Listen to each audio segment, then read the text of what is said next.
Malkout qui s'appelle comme ça. Dans le tabernacle, les couleurs or et argent sont mélangées pour aller ensemble, car l'argent et l'or sont alors combinés l'un avec l'autre à droite et à gauche, afin que le secret céleste soit en un. Le laiton, qui est le tiferet, est aussi mélangé avec eux pour être avec eux et pour aller avec eux sur tous les côtés, c'est-à-dire dans les trois colonnes, droite, gauche et centrale, afin qu'il y ait la perfection dans toutes les colonnes comme une seule, comme il est écrit, l'or, l'argent et l'airain. Shemot 25 2.3. 409.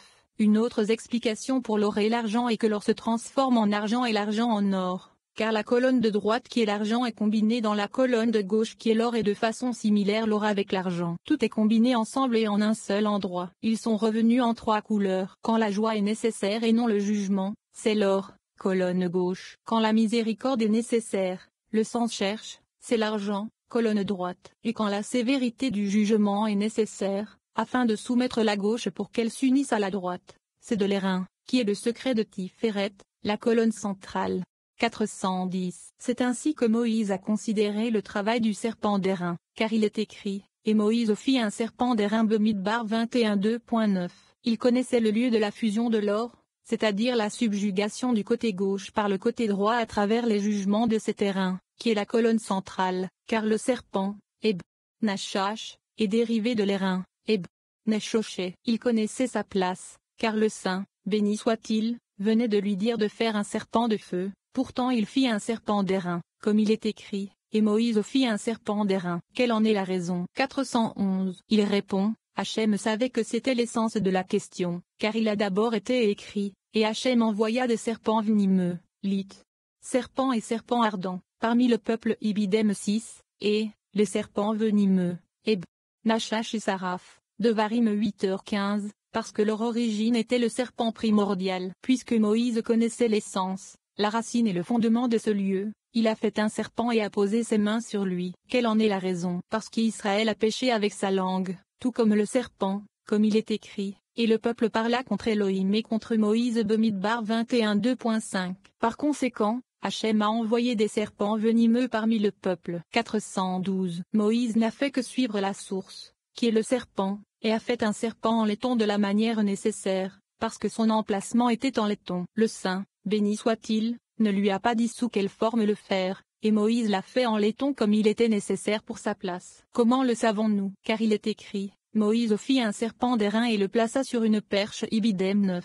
Que signifie sur une perche? Sur ce repère qui est en haut, qui est le secret des jugements de la colonne centrale où est leur place. 413. Nous avons appris que ce serpent imite toujours la femme de valeur, qui est Malkout. La femme de prostitution, la Klippa, veut se parer de la même manière que les femmes de valeur, mais elle ne le peut pas. La marque et la lettre de la femme de valeur est la lettre E, et ainsi l'huissier. La marque et la lettre de la femme de prostitution doit être similaire, c'est-à-dire E, mais elle ne le peut pas. Sa lettre est Q, car sa lettre a été préparée de la même manière que la lettre E, tout comme un singe, et Kof, par les humains, car il suit les humains pour les imiter mais ne peut le faire. De la même manière, Moïse a fait ce serpent à la marque qui l'huissier. Il est toujours prêt à faire le mal. Adam a péché à cause de lui et a été chassé du jardin d'Éden, où sa demeure ressemblait à la demeure d'en haut. 37. Que la lumière soit. Rabbi Yossi explique ici que la lumière dont il est question est cachée et n'éclaire que les justes. Elle n'a aucune utilité dans le monde. Rabbi Yehuda dit que le monde est soutenu par cette lumière qui est cachée mais semée comme une graine. Un fil de cette lumière émerge partout où les gens étudient la Torah. Mais le Créateur ordonnera son amour constant pendant le jour,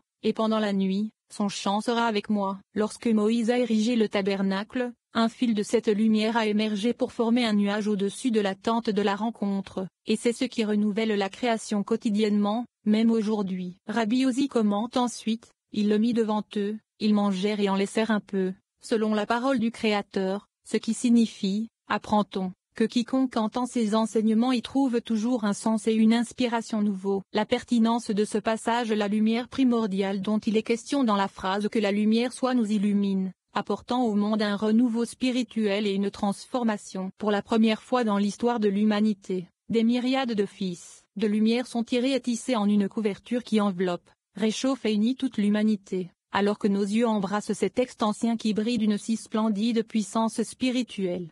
414. Il est écrit, et Elohim dit, que la lumière soit, et la lumière fut Béréchit 2.3. Rabbi Yossi a dit, Cette lumière était cachée et elle est désignée pour les justes dans le monde à venir. Nous avons établi cela selon les mots. La lumière est semée pour les justes. Tehillim 97 2.11. Pour les justes, certainement sans attribut, car elle éclaire les justes d'en haut et les justes d'en bas. Cette lumière n'a pas servi à grand-chose dans le monde, sauf au premier jour, puis elle a été cachée et n'a plus servi. 415. Rabbi Yehuda a dit, s'il avait été complètement caché, le monde n'aurait pas pu exister un seul instant, mais il a été caché et semé comme cette graine que l'on sème et qui a produit une descendance, des plantes et des fruits. Le monde est soutenu par elle. Il n'y a même pas un jour où rien ne vient au monde pour tout maintenir, car le Saint, béni soit-il, soutient le monde avec elle. Un fil de cette lumière cachée émerge partout où les gens sont occupés avec la Torah pendant la nuit, et il est attiré sur ceux qui sont occupés avec la Torah. C'est ce qui est signifié par « Pourtant,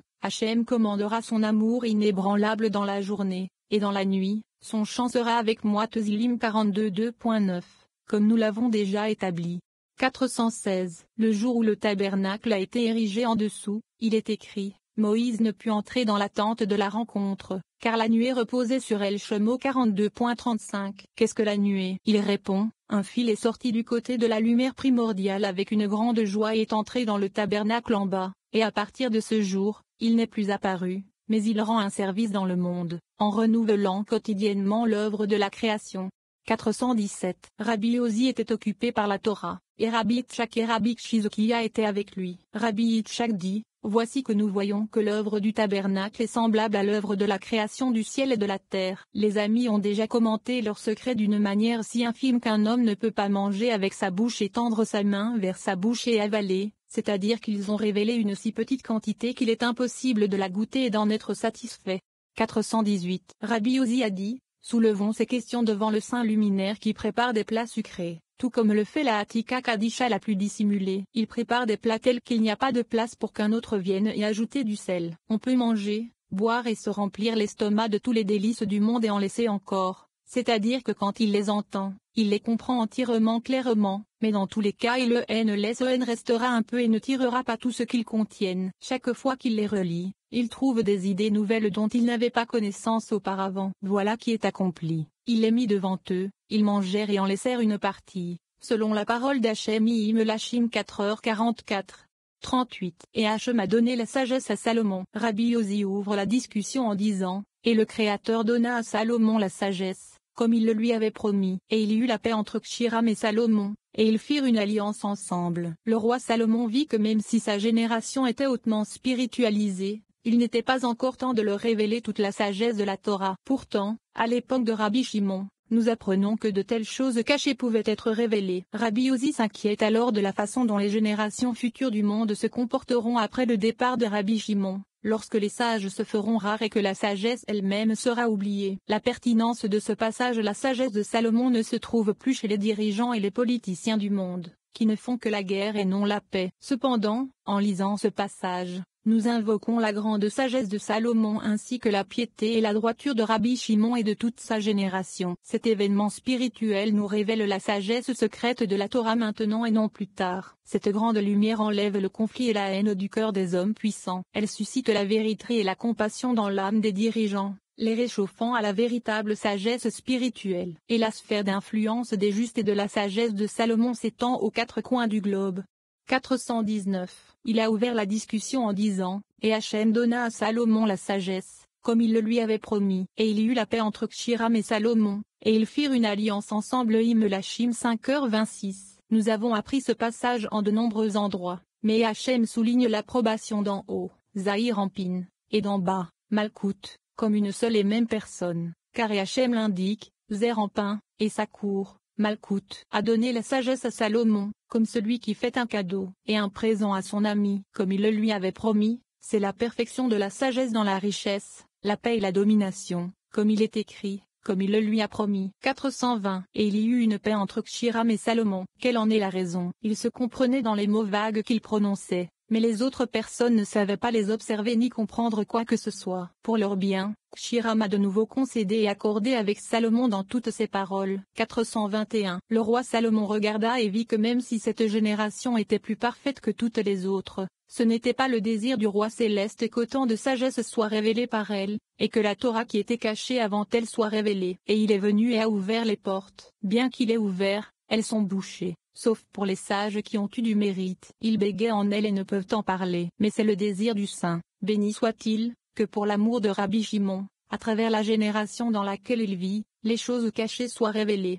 422. Mais je m'interroge sur les sages de cette génération. Comment peuvent-ils, même pour un seul instant, renoncer à se tenir devant Rabbi Shimon et à étudier la Torah, tant que Rabbi Shimon est dans ce monde? Dans cette génération, la sagesse ne sera pas oubliée du monde. Malheur à la génération qui le quittera, les sages seront moins nombreux et la sagesse sera oubliée du monde. 39. Bleu. Rabbi Yitzhak raconte ici qu'il a vu Rabbi Shimon parler de la Torah, lorsqu'une colonne de nuages et une lumière à l'intérieur de la colonne sont apparues dans le ciel. Cette même chose, bien sûr, avait déjà été écrite à propos de Moïse. Rabbi Yitzhak poursuit en parlant du deuxième jour de la création, dont l'aspect est bleu. Ce même jour, nous apprenons que Genon fut créé, émergeant du centre du feu, et avec lui l'émergence du noir et de la crasse, de la boue et de la saleté. La pertinence de ce passage lorsque le bleu est un aspect de la création, c'est l'heure du jugement. En nous appuyant sur le mérite de Moïse et sur la lumière incommensurable de Rabbi Shimon, nous annulons les jugements et les décrets sévères qui ont été prononcés contre l'humanité. Nous orientons le monde entier vers un destin de rédemption qui personnifie la miséricorde et les miracles, car tel est le souhait, l'espoir et la prière de Moïse et de Rabbi Shimon. Et c'est là le grand pouvoir du Zohar.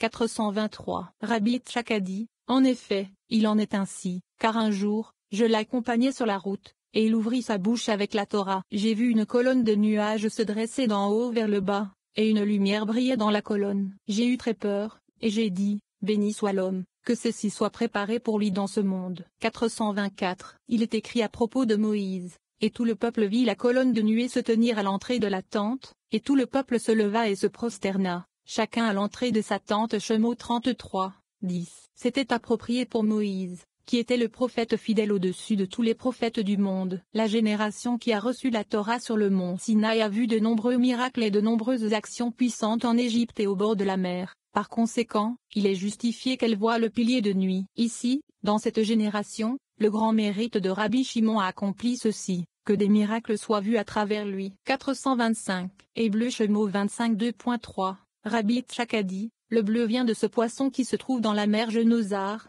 qui est la mer de Galilée, qui est dans la partie de Zébulon. Cette couleur est nécessaire pour le travail du tabernacle pour montrer cette couleur, comme il est écrit devant nous. 426. Il a ouvert la discussion en disant, et Elohim dit, qu'il y ait un firmament au milieu des eaux, et qu'il sépare l'eau de l'eau. Bereshit 2.6. Ce firmament a été créé le deuxième jour, qui est la colonne gauche, parce que l'œuvre du firmament est du côté gauche. Le deuxième jour, qui est le côté gauche, Genon a été créé, qui émerge du centre du feu de la gauche. Avec lui, la mer a été colorée avec la couleur bleue, qui est le trône du jugement, signifiant Malkout quand dans l'aspect du jugement.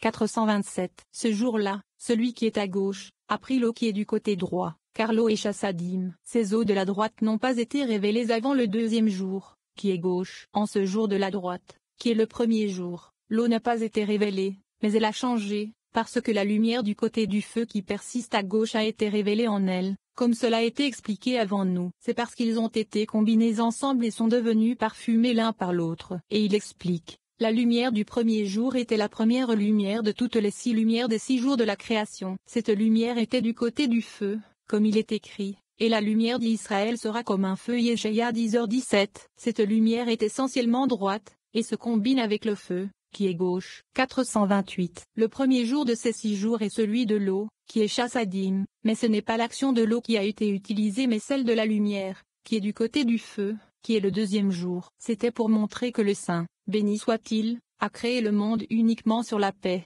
c'est-à-dire par la combinaison de la colonne droite et de la colonne gauche l'une avec l'autre à travers la troisième colonne qui fait la paix entre elles. Tout s'est fait par la voie de la paix, et par conséquent, tout ce que le premier jour a été fait du côté de son voisin. Le deuxième jour, cet artisan, travaillait du côté du premier jour, car chacun accomplissait les actions de son voisin pour montrer qu'ils étaient combinés ensemble. Le troisième jour, qui est la colonne centrale, était du côté des deux, car il réunit 2 colonnes, et il était violet, dont la couleur est un mélange de blanc et de rouge, qui sont la droite et la gauche. C'est pourquoi il est écrit 2 fois. que c'était bon Béréchit 2.4, le troisième jour, car cela correspond aux deux colonnes qui sont combinées en lui. 429, le bleu, qui est Malkout est du côté du jugement, et la